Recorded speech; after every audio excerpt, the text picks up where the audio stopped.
Today I'm going to walk you through sit to stand with a pillow. You're going to need a chair or something that you can sit on where your knees stay level with your hips. So you can see here that from the side, we've got a 90 degrees at my knee and a 90 degrees at my ankle.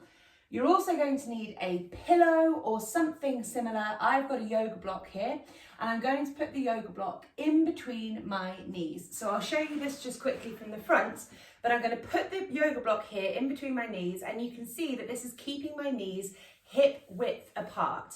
So the thing that you're using needs to be a similar shape and it also needs to not be too squishy because as your knees squeeze in, you don't want it to squash whatever it is that you've got in between them to go too thin. We're really trying to encourage your knees to stay directly out of your hips like I've got here. So this is what I would recommend, a yoga block on this setting. Now, what we're going to do is, like we said, we're doing our 90 degrees at our knees and at our feet, yoga block in between knees. We are going to roll our pelvis forward into extension. So I'll just roll you through that. I'll run you through that one more time. So we don't want to be sitting like this as we do this exercise. This is my pelvis being tipped back posteriorly, and you can see that my spine is also rounding in flexion. I want you to roll the pelvis forward like so.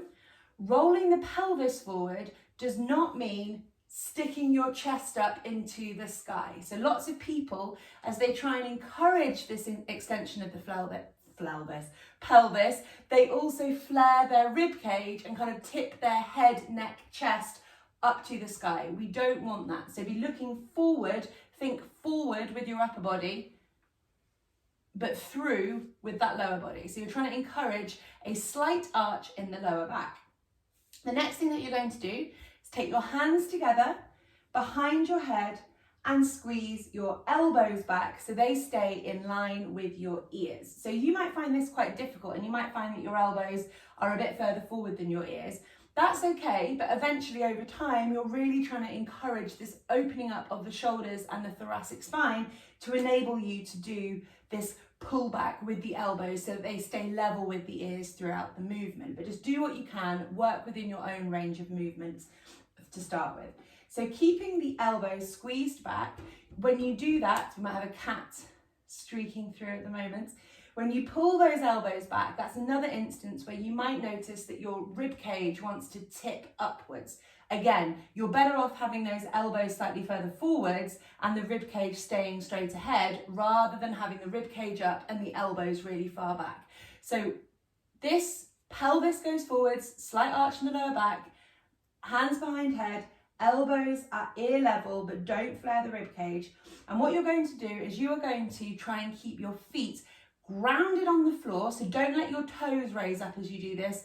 Feet are down, maintaining contact with the whole of your feet and toes on the floor. And you're going to explosively stand up to a standing position from this seated position.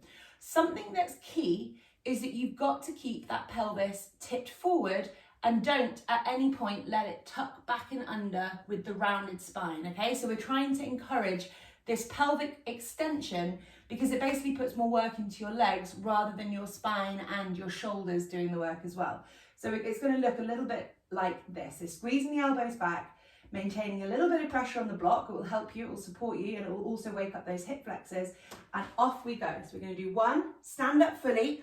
Allow the knees to straighten into extension, so don't get lazy and sort of stop when they're still flexed like this.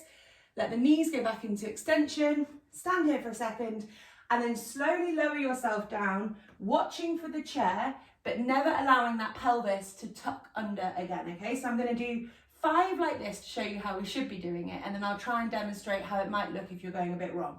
So off we go. 1, 2, 3, 4, 5, and we're stopping there. So what it might look like is as you go up, you might be tempted to draw your hands forward and sort of pull using your upper body. We don't want that. This is all about the power of your legs, not that upper body pulling you forwards. So don't be encouraged to round forward through the upper body to encourage the movements. Also, when you're up there, you might find that your body wants you to tuck under like that. So can you see how my pelvis goes as I'm sort of seeking out the chair there? I started to round under, I'll do that for you again, round under through that spine to sit back down. You've got to keep that almost like ski jump position like so as you seek out the position, because that's keeping you in that pelvic extension. Force it to stand.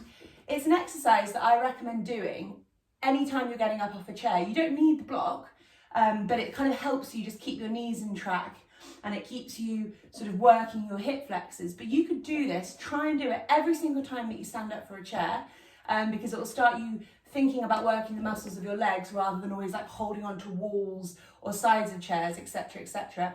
But if you don't want to do it every time you wake up from a chair, do 3 sets of 10 every day, and you're going to have stronger legs in no time.